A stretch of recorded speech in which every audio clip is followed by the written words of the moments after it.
મહાનગરપાલિકામાં મેયર શહેરનો ચહેરો ગણવામાં આવે છે, જ્યારે સ્ટેન્ડિંગ કમિટીના ચેરમેનનું પદ વાસ્તવિક રીતે સૌથી શક્તિશાળી માનવામાં આવે છે.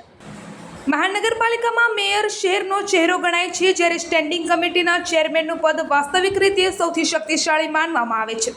શહેરના વિકાસ કામો, ટેન્ડર અને નાણાકીય નિર્ણયો માટે આ કમિટી મુખ્ય ભૂમિકા ભજવે છે, જેના કારણે રાજકીય પ્રભાવ પણ ચેરમેન પાસે વધુ રહે છે.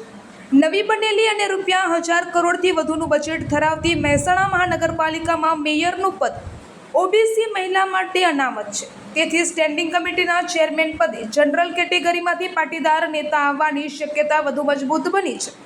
મનપામાં કુલ 52 બેઠકો પૈકી ત્રીજા ભાગના એટલે કે 18 પાટીદાર કોર્પોરેટર ચૂંટાયા છે, જેમાંથી અનુભવ, ઉંમર અને સંગઠનમાં કામગીરી જેવા માપદંડોને આધારે હાલ 6 નામ ચર્ચામાં આવ્યા છે. આમાં 3 પૂર્વ કોર્પોરેટર, જિલ્લા ભાજપના મહામંત્રી તેમજ એક નવોદિત ચહેરાનો સમાવેશ થાય છે. જોકે આ મુદ્દે અંતિમ નિર્ણય ભાજપના મોવડી મંડળ દ્વારા લેવામાં આવશે. સાથે જ સ્ટેન્ડિંગ કમિટી સહિત અન્ય વિવિધ કમિટીઓના ચેરમેનની નિમણૂક પણ કમલમથી જ નક્કી થવાની સંભાવના છે. આ 6 દાવેદારો છે: 1. ચંદ્રકાંત પટેલ, વોર્ડ નંબર 8માં ચૂંટાયેલા 59 વર્ષીય કોર્પોરેટર, હાલ જિલ્લા ભાજપના મહામંત્રી છે. સંગઠનનો લાંબો અનુભવ અને વય ધોરણે તેઓ ચેરમેનની રેસમાં મજબૂત દાવેદાર છે.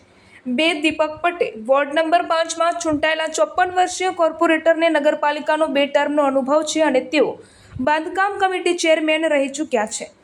3. દેવેશ પટેલ, વોર્ડ નંબર 5માં ફરી ચૂંટાયેલા 36 વર્ષીય કોર્પોરેટર, બીકોમ સ્નાતક અને અગાઉ નગરપાલિકાની વિવિધ કમિટીઓમાં કામ કરવાનો અનુભવ ધરાવે છે.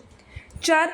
રાકેશ પટેલ, વોર્ડ નંબર 7માં ચૂંટાયેલા 41 વર્ષીય કોર્પોરેટર, ગત ટર્મમાં નગરપાલિકાના સેનેટરી કમિટીના ચેરમેન રહી ચૂક્યા છે.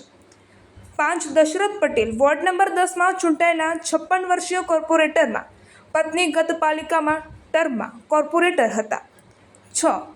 જીગર પટેલ, વોર્ડ નંબર 1માં ચૂંટાયેલા 36 વર્ષીય નવોદિત યુવા ચહેરો છે.